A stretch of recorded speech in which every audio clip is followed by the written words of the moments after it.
Programa de opinión de producción nacional independiente, con elementos de lenguaje, salud, sexo y violencia, apto para todo público.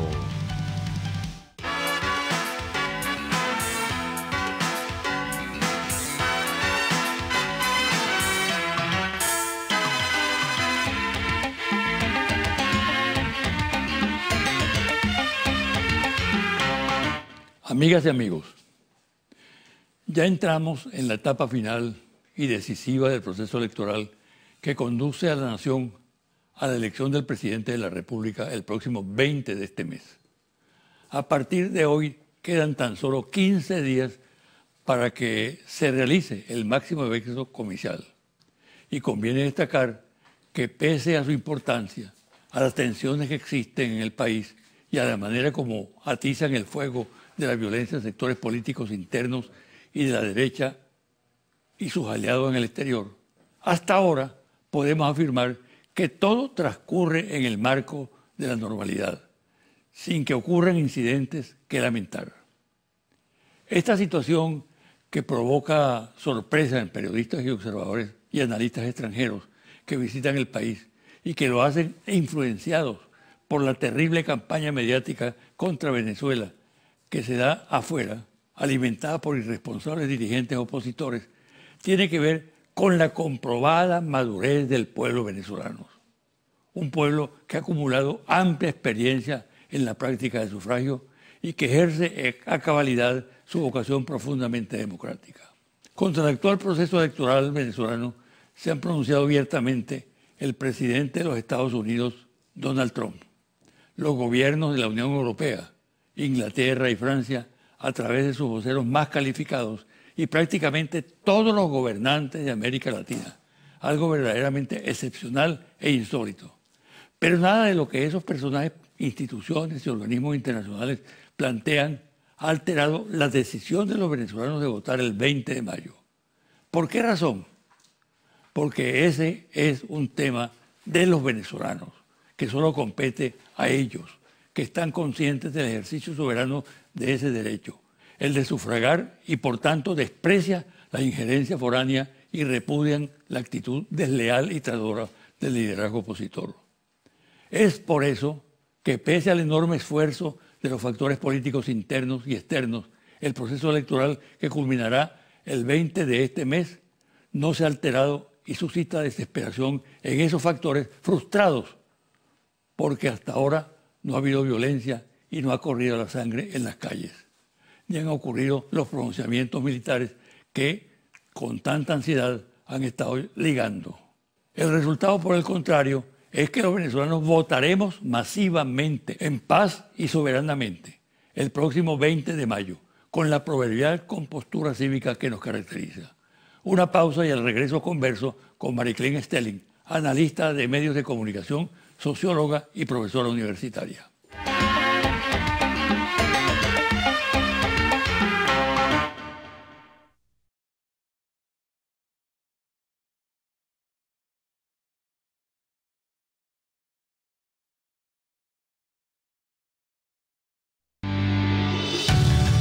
Estás viendo José Vicente Hoy.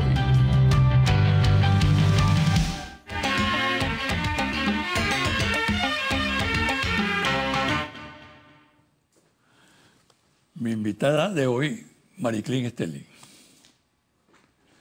analista de medios de comunicación, socióloga, profesora universitaria y una mujer que tiene una capacidad de análisis envidiable. Agradezco. ¿Te parece? Bueno, Bienvenida. lo agradezco, gracias José Vicente, y también Bienvenida. muy agradecida por haberme invitado nuevamente al programa. ¿Qué está en juego el 20?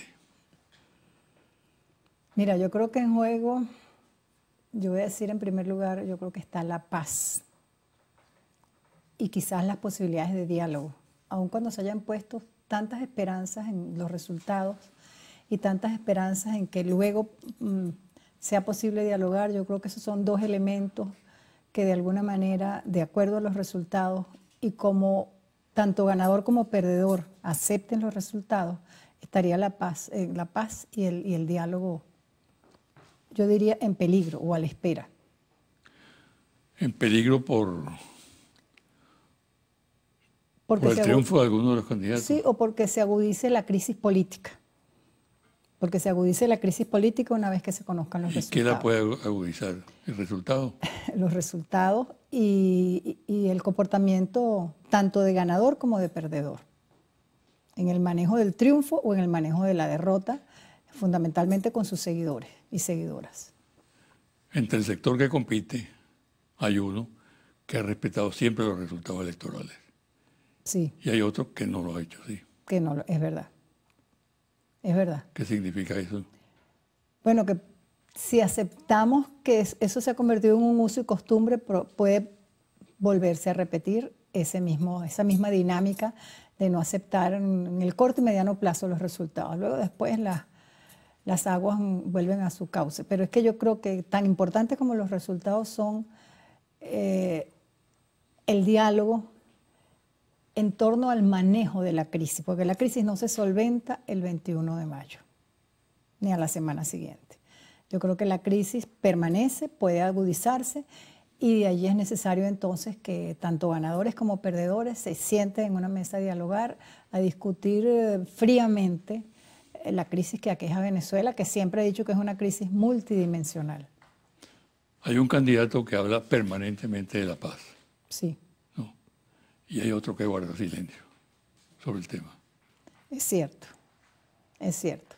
Bueno, el candidato que habla de la paz es el presidente Maduro, que lo ha tomado además como su bandera quizás político-electoral. Luego, yo creo que en la oposición, los candidatos que se atrevieron a lanzarse a esta contienda electoral, de alguna manera están como caminando en la cuerda floja, por el rechazo que hay a ellos como candidatos, como traidores, y por un juego perverso que hay en la oposición desde varios espacios políticos para la abstención, promoviendo la abstención. De manera en que entonces allí en la oposición hay un cuadro político complicado en relación a la aceptación o no aceptación de los resultados, porque no hay unanimidad, no hay consenso, y tampoco ha habido diálogo en los diferentes espacios políticos de la oposición. Profundizando un poco más esta conversación, realmente ¿qué se debate? Bueno, yo creo que se debate un modelo económico, un modelo político, y yo diría que un modelo de diálogo también, de diálogo y de convivencia, un modelo político, económico y un modelo de convivencia. Yo creo que eso se está debatiendo. Y cuando hablo de un modelo de convivencia, estoy hablando también de factores subjetivos, emotivos, emocionales, que tienen que ver con la tolerancia, con creer en el otro, con creer en el propio diálogo, con creer en la paz. Ahora fíjate, Mariclín, el pueblo venezolano ha dado demostraciones indudables de fidelidad a la democracia y de respeto a una de las instituciones de la democracia, que es el sufragio. El pueblo venezolano es uno de los pueblos que vota más. Sí. No solamente en la región latinoamericana, sino en el mundo.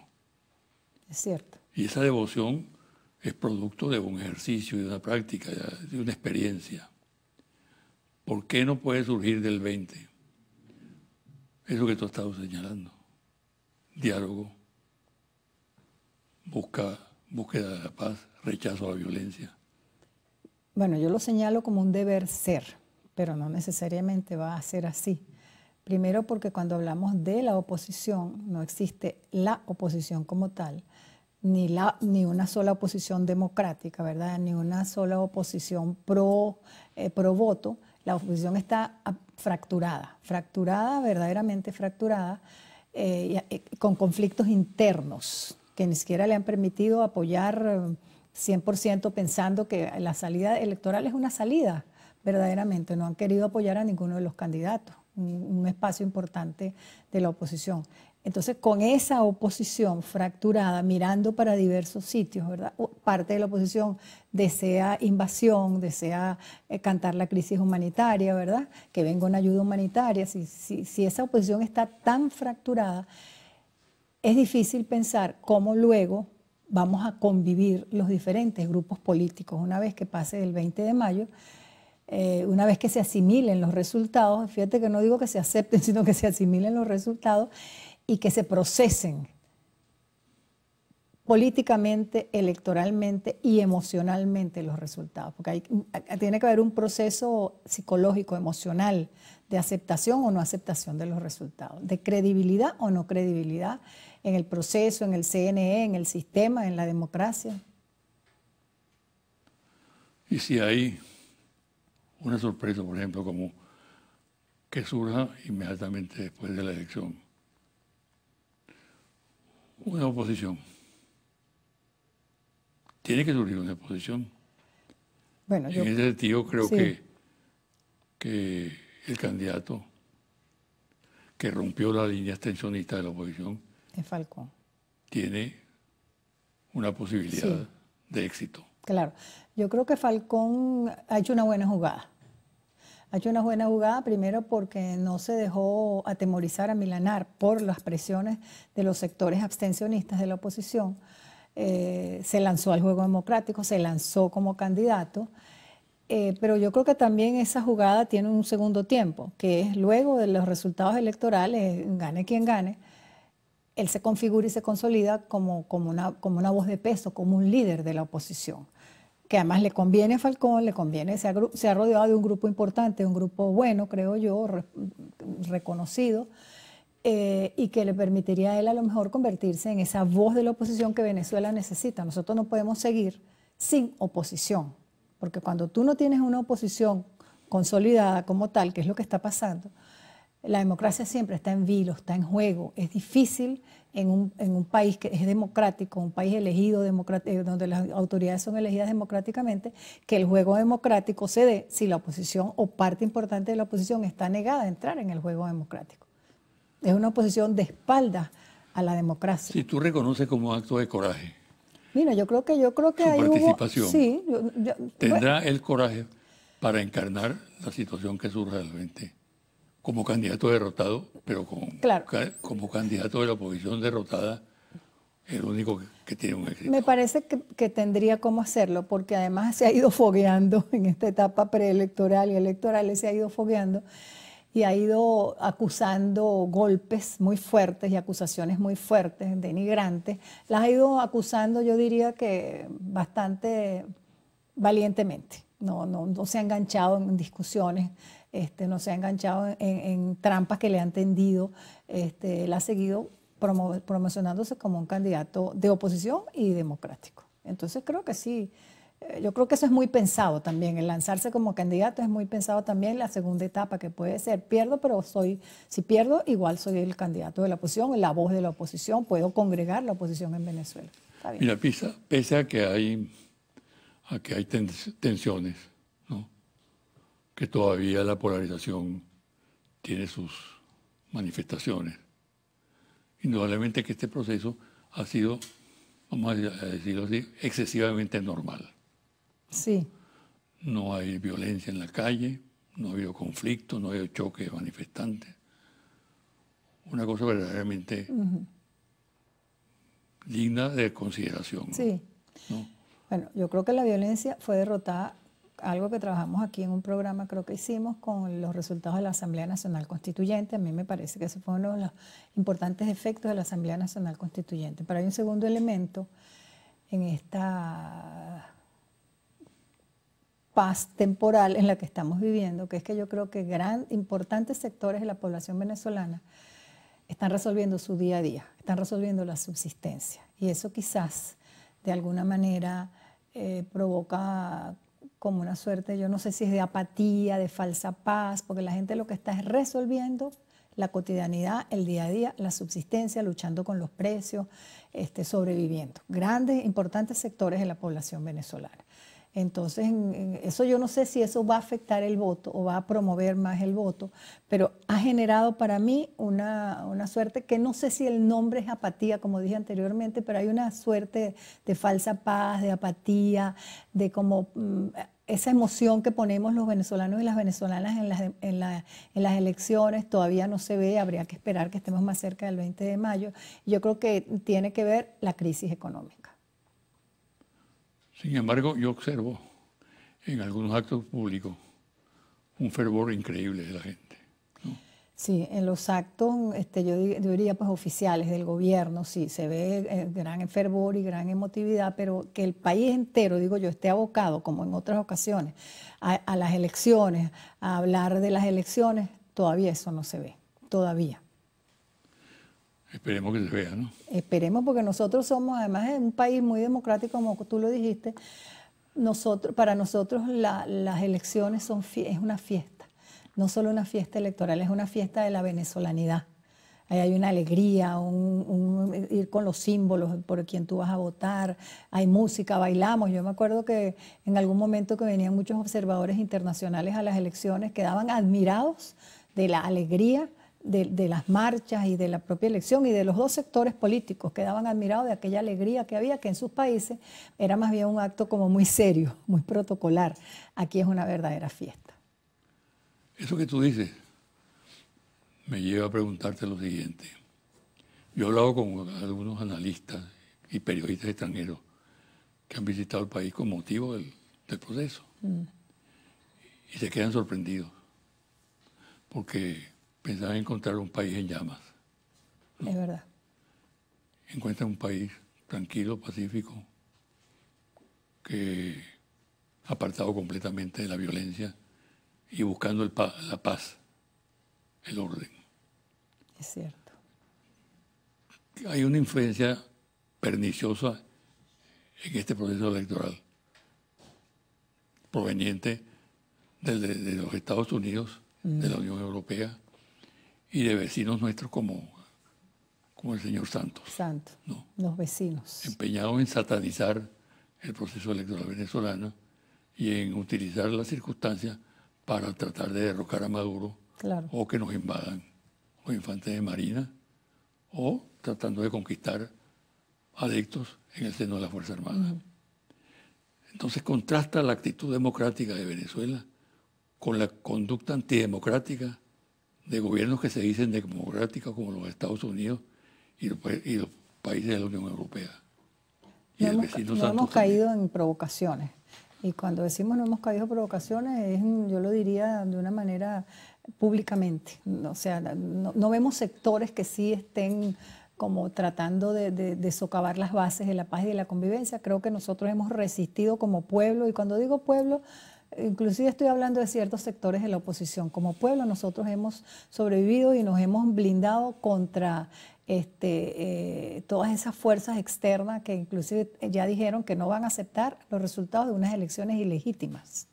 Ya eso con la Unión Europea lo dijo, Santos lo está diciendo, de manera que yo diría que el cerco multidimensional que está sufriendo ahorita Venezuela, de acuerdo a los resultados, va a incorporar un elemento más, que es el desconocimiento de los resultados electorales. Se uniría al cerco multidimensional ese desconocimiento y acusación de ilegitimidad de los resultados electorales, de acuerdo a los resultados. O sea, que no es que declararon la ilegitimidad desde ahora, depende de si los resultados le convienen o no. Tú eres una analista de medios. Eso quiere decir que tienes una opinión formada sobre lo que está significando el medio en este momento. ¿Qué está significando el medio para ti? Ajá. Bueno, fíjate, los medios nacionales en su gran mayoría, aunque hay gente que dice que no podemos hablar de polarización, porque eso fue en algún momento de la historia reciente de Venezuela, que ahorita no se puede hablar de polarización. Los medios nacionales están mirando al país, reseñando al país, narrando lo que en el país sucede desde dos aceras políticas.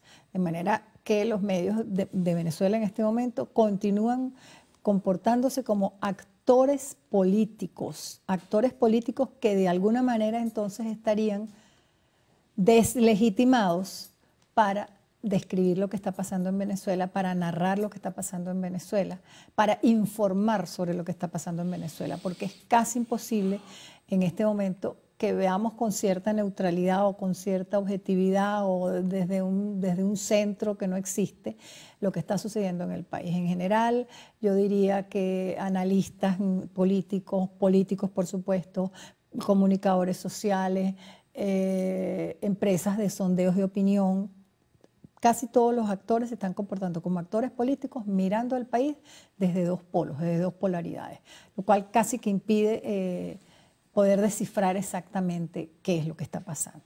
Lo que sí es una cosa que es unánime, o que es bastante común, que tú lo acabas de señalar, es el hecho de que nosotros estamos de alguna manera viviendo pacíficamente, conviviendo los venezolanos y las venezolanas en nuestra cotidianidad. Hay una suerte de convivencia hasta el momento. Tú lo ves cuando tú vas a comprar en la calle, etcétera, etcétera. Ya aquella polarización que se veía antes, aquella violencia que se veía quizás hasta verbal, ha amainado un poco. No sé si es por lo que te digo, por la crisis de subsistencia o por el mismo proceso electoral, o hay una madurez del venezolano y la venezolana que ha aprendido a convivir en crisis y a de alguna manera tolerar al otro, al diferente, en crisis. Para una parte de los venezolanos, una porción de la población, el dilema es votar o no votar. Exactamente. Participar o abstenerse. ¿Qué representa ese dilema? ¿Qué significa? Bueno, yo creo que es un dilema profundamente democrático, en el sentido que al tú abstenerte le estás dando la espalda a unas elecciones, estás dando la espalda a ti mismo, porque te estás negando la posibilidad de participar en un proceso electoral y dar a conocer tu posición en el momento de votar. Creo que es algo antidemocrático. De alguna manera, sectores importantes de oposición están deslegitimando las elecciones desde antes de que ocurran, con el llamado a la abstención. La están ilegitimando, están apostando a una alta abstención. También una alta abstención podría ser un elemento para deslegitimar aún más los resultados. Decir, bueno, no es válido porque se abstuvo X cantidad de gente. Es un llamado que hay para deslegitimar previamente las elecciones. Yo creo que el llamado es a votar. Yo creo que todo el mundo debe votar, expresar su posición. Y si todo el mundo vota, de repente hay sorpresas. Si todo el mundo vota y si todo el mundo expone su posición política ante el proceso que vamos a vivir. A mí me parece un error la abstención, personalmente. ¿Puede haber sorpresas el 20? Yo no me niego a esa posibilidad. Yo no me niego a la posibilidad de pensar en una posible sorpresa. Eso depende, pienso yo, de si importantes sectores de la población deciden pues votar. Puede haber mucha cercanía en los resultados, por ejemplo, eso es una sorpresa también. Puede ser que los candidatos logren la cantidad de votos que están aspirando. Puede ser que gane alguien no esperado, todo eso puede pasar. Yo creo que el momento político es difícil y es difícil de leer. Yo no es que esté negando la validez de los sondeos. Lo que estás diciendo, lo estás diciendo con cierto dejo de picardía, ¿no? Bueno, hay un dejo de picardía, pero yo creo que este es un proceso electoral que hay que estar preparados para sorpresas, creo yo. Porque inclusive creo que escribí algo hace poco donde yo pienso que la emocionalidad con la que estamos viviendo desde una emocionalidad muy alta. Estamos amando, odiando, estamos percibiendo la vida como que dura, que te cuesta sobrevivir, que te cuesta conseguir. Estamos ahorita inflados de una emocionalidad que yo llamo hiperemocionalidad. Eso se está midiendo, eso puede afectar el voto. Lo que yo el otro día escribía, van de la mano la hiperinflación con la hiperemocionalidad. Tú te levantas y tú no sabes con qué te vas a encontrar en el día a día. El escenario de la cotidianidad cambia de lunes para martes y de martes para miércoles. Cambia completamente. Yo creo que esto ocurre en todas partes. Cuando hay hiperinflación como la que estamos viviendo, es una sorpresa. Sorpresa te da la vida. Cuando uno se levanta todo el día, sorpresa te da la vida. Es difícil seguir el ritmo de lo que está pasando, tanto como ser humano normal, como ama de casa, etcétera, etcétera. Pero también es difícil seguir el ritmo como analista de medios o analista político. En este momento es difícil predecir por todo lo que estamos viviendo. ¿Pero tú no crees que han surgido una serie de valores que antes no eran considerados como tales en la sociedad venezolana. Por ejemplo, la exaltación de la patria, la reivindicación del sentido nacional. Yo sí estoy de acuerdo con eso. Quizás es más fuerte para digamos, el chavismo-madurismo que para ciertos sectores de oposición. Es más fuerte en un sector político que en otro.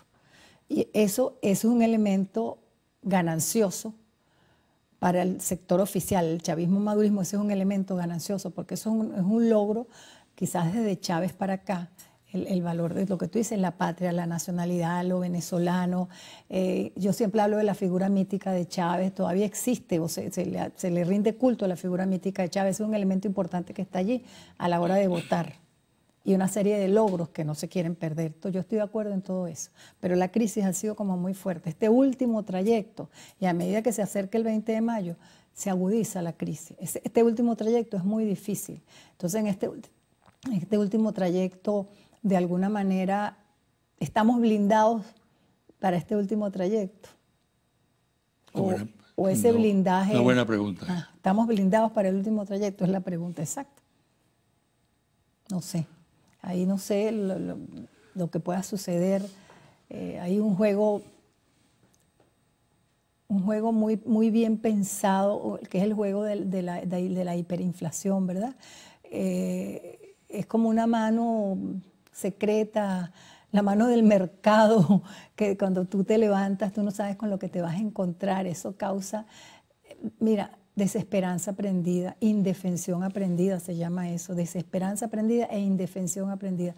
Indefensión aprendida es que tú no sabes ya cómo defenderte del entorno, sobre todo en lo que es la vida cotidiana y la supervivencia.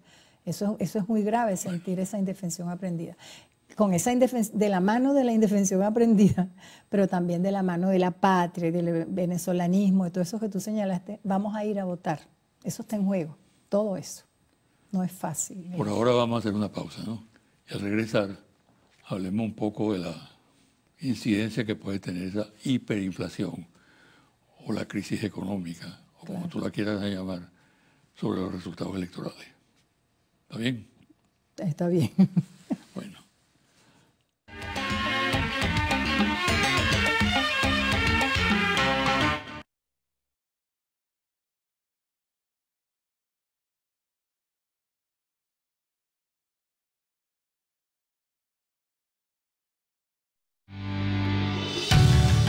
Estás viendo José Vicente Hoy.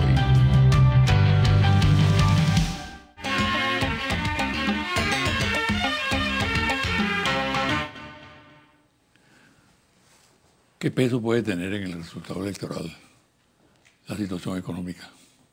Bueno, yo creo que ahí es donde están mis dudas en relación al panorama postelectoral. Yo creo que puede tener un peso importante la situación económica. Pero también depende de algo que es tan importante como la propia situación económica, de las narrativas políticas que se utilicen de los dos sectores, vamos a hablar sector gobierno y sector de oposición, para explicar la crisis económica. Y cuán creíbles son para la población las narrativas en torno a la crisis económica.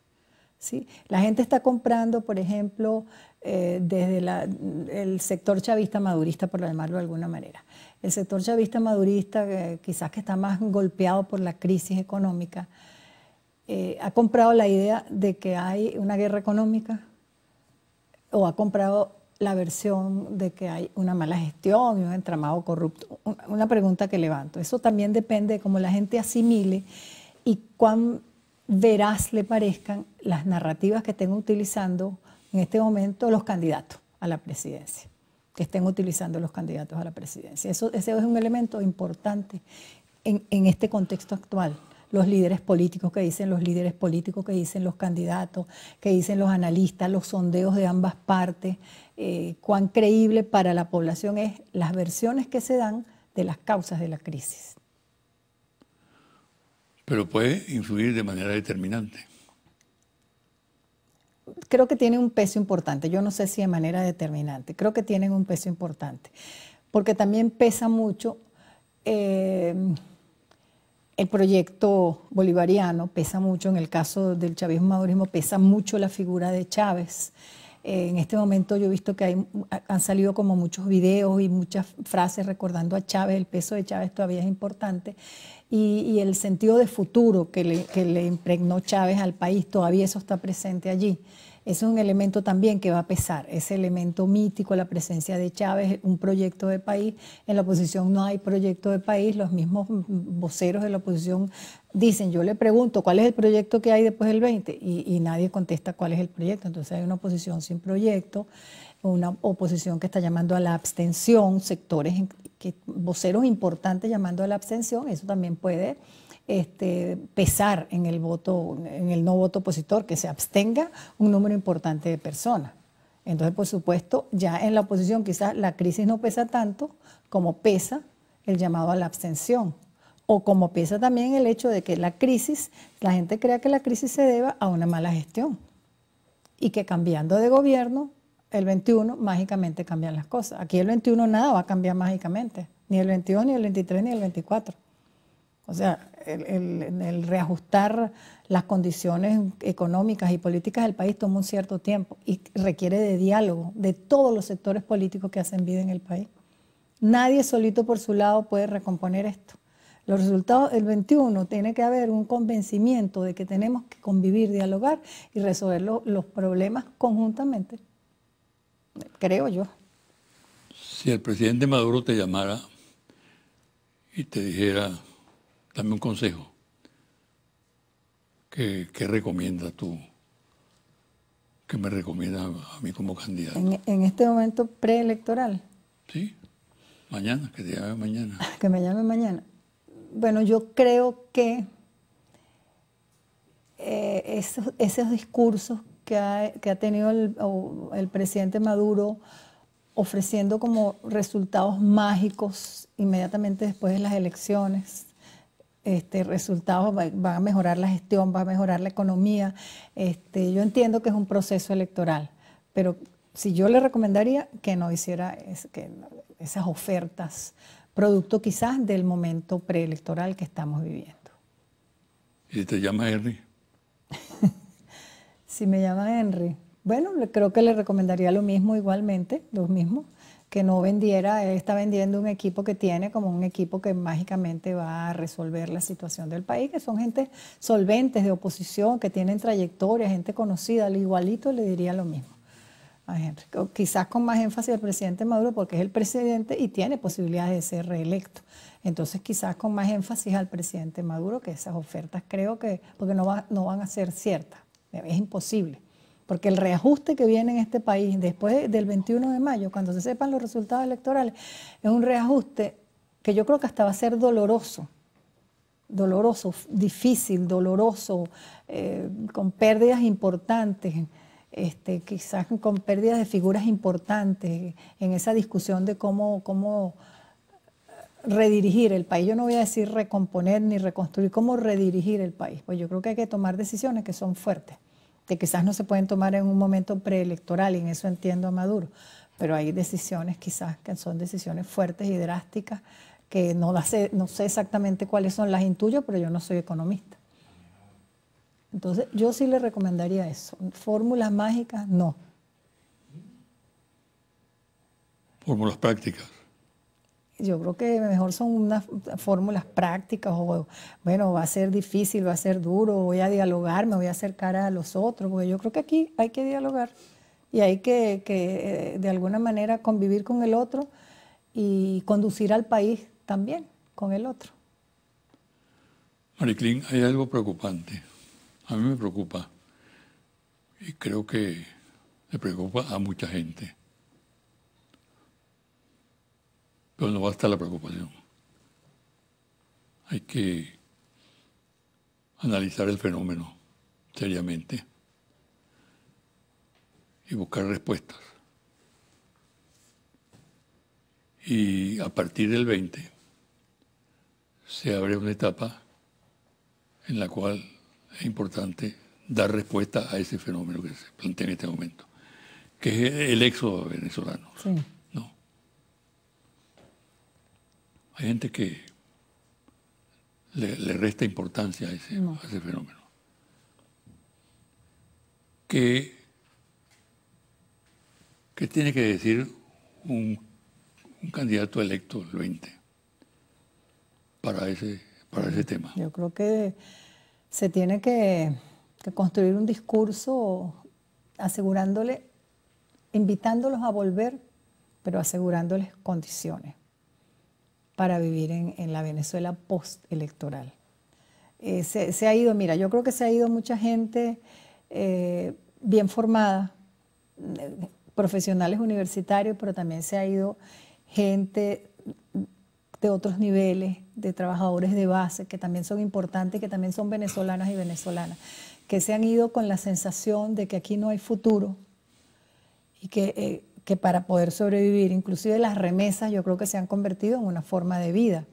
Entonces mucha gente se va para trabajar 3 veces más que lo que trabajaba aquí, para esforzarse mucho más de lo que se esforzaba aquí, para enviar remesas a la familia y mejorar la calidad de vida. Entonces aquí se ha ido un espectro muy amplio de venezolanos y venezolanas, no se han ido solamente de un solo sector, o el profesional, o el de mejores recursos económicos, o el de menos recursos económicos. Yo creo que se ha ido un espectro importante. Aquí hay que pensar eso como un problema nacional, es un problema nacional. Eso supone, bueno, construir condiciones y enamorar a esa gente para que vuelva. Eso tampoco es fácil ni es al corto plazo. Entonces, y se seguirán yendo después del resultado de las elecciones, dado el resultado que sea, se seguirá yendo la gente, porque yo no creo que se están yendo de un solo sector político, se están yendo venezolanos y venezolanas de todo el espectro político. Eso está conectado directamente con el tema económico, ¿no? Con la crisis económica y... Sí, con la crisis. Ni tú ni yo somos economistas. No. Pero creo que no se necesita ser economista para pensar con preocupación y buscando fórmulas en este tema, ¿no? ¿Qué medida económica de impacto pudiera producir, no un cambio de la situación, como tú lo dices, inmediatamente, pero sí abrirle una perspectiva? Yo creo que debe haber una perspectiva laboral, fuentes de trabajo y un ingreso acorde al costo de la vida. Porque yo no soy economista, pero la sensación que yo tengo como mujer y ama de casa, ¿verdad?, es que inmediatamente a un aumento del salario se triplican los precios, pero es una cosa automática. De manera que la gente te para en la calle y te dice, yo no quiero que me aumenten el salario. Que no lo aumenten porque triplican los precios. La gente no quiere aumento de salario porque no te resuelven el problema. Entonces yo creo que hay que hacer un plan, primero de captar a la gente y un plan laboral, que la gente tenga trabajo en su área de donde está especializada y que tenga recursos monetarios acordes al costo de la vida. Lo que pasa es que lo que se gana en este momento no está acorde al costo de la vida. Y la gente se va buscando, bueno, posibilidades de obtener ingresos, pero sobre todo mucha gente se ha ido para mandar remesas al país. ¿Qué le puede dar más votos a un candidato en este momento? ¿Y qué le puede quitar votos? Bueno, mira, quizás lo que voy a contestar tiene sentido para mí, no sé, como mujer. Sensación de futuro. Yo no sé si eso es económicamente válido, políticamente válido. Sensación de futuro. Ver futuro en quedarse en el país, ver futuro por votar por determinado candidato, ver que Venezuela tiene futuro. ¿Y cómo se logra ese efecto? Bueno, yo creo que eso no es en el corto plazo, yo creo que eso tiene que ver, como te dije, con las narrativas políticas, las narrativas económicas, con la posibilidad de diálogo, con la convivencia, con gozar de un liderazgo que esté más volcado al país y no a derrotar al adversario. Nuestro liderazgo político está volcado a destruir el adversario.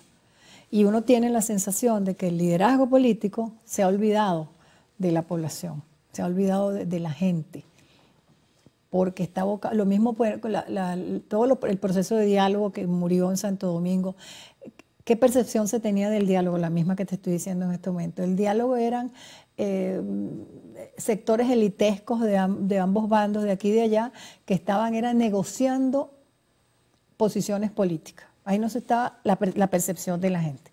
Ahí no se percibía que se estaba negociando el futuro de Venezuela. ni la resolución de la crisis política. No. Ahí la percepción era que ese liderazgo estaba negociando por posiciones políticas. Es una mesa de negociación de posiciones políticas, no una mesa pro diálogo. Bueno, yo creo que ahorita el que gane o en esta última recta, lo que nos tienen que ofrecer a nosotros es un camino hacia el futuro. ¿Y cómo es el futuro? Está claro el futuro. ¿Cómo vamos a resolver el momento que estamos viviendo? Hay muchísima gente que apuesta a Venezuela. Yo apuesto a Venezuela.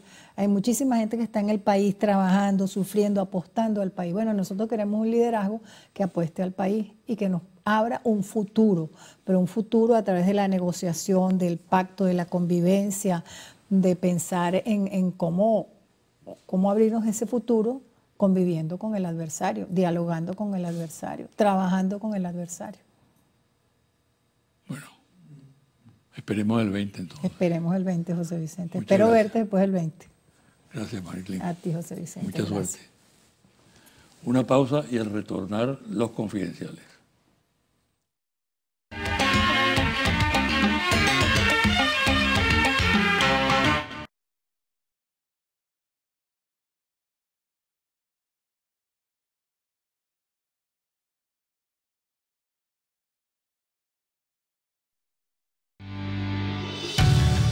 Estás viendo José Vicente Hoy.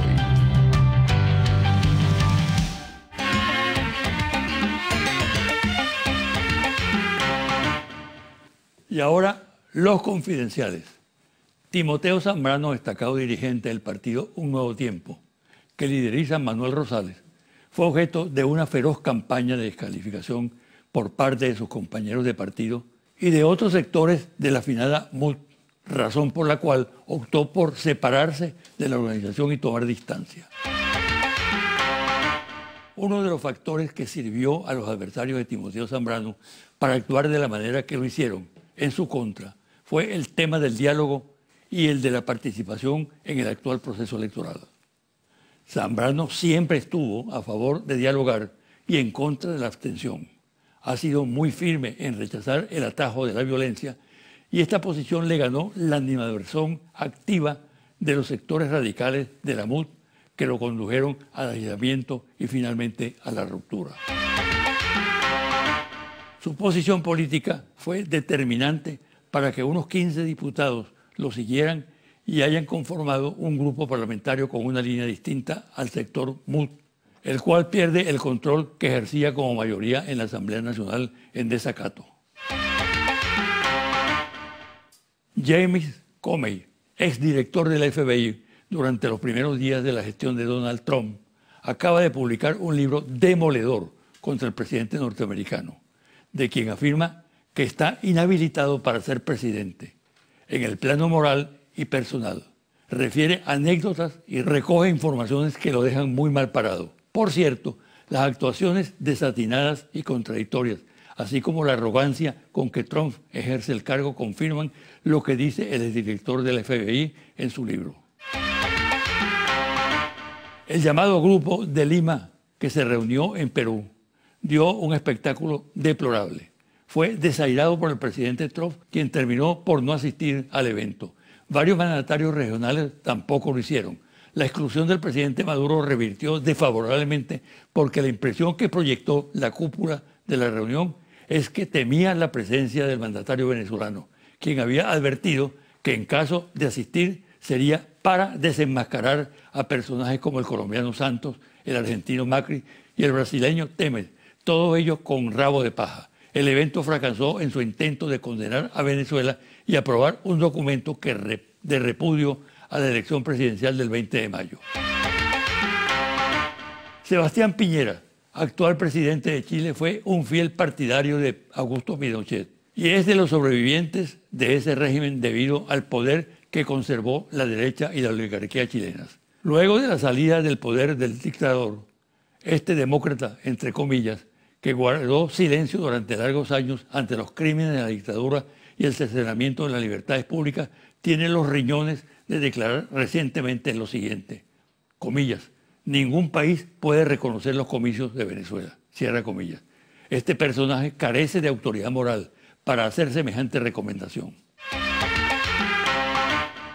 Otro personaje destacado de la derecha latinoamericana el presidente argentino Mauricio Macri, representante de la corriente neoliberal que recorre la región e involucrado con toda su familia en actos de corrupción como lavado de dinero y otros, hizo un planteamiento contra Venezuela similar al del chileno Sebastián Piñera en la cumbre de Lima.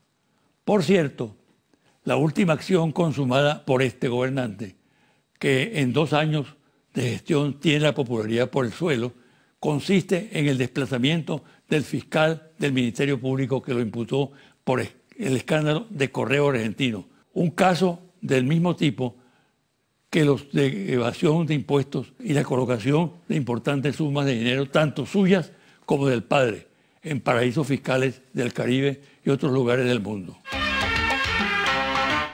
Confidencial al cierre, Interlace, ficha técnica, 1.580 entrevistas directas en hogares en todo el país desde el 20 de abril al 2 de mayo 2018. Resultados.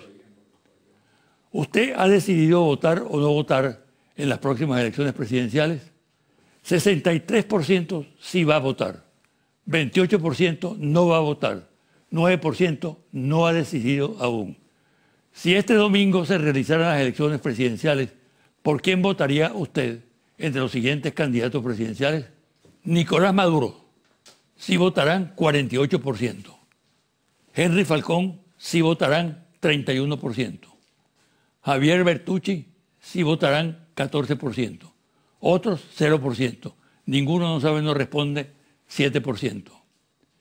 Independientemente de sus simpatías políticas, ¿quién cree usted que ganará las elecciones presidenciales del próximo domingo? Nicolás Maduro, total electores 70%, sí votarán por él 68%. Henry Falcón, total electores 18%, sí votarán por él 20%. Javier Bertucci, total electores 8%, sí votarán 9%. Otros electores 0%, sí votarán 0%. No sabe, no responde. Total electores 4%, sí votarán 0%. No sabe, no responde. Total electores 4%, sí votarán 3%. Hasta aquí el programa de hoy. Me despido hasta el próximo domingo a las 9 de la mañana por este su canal Televen.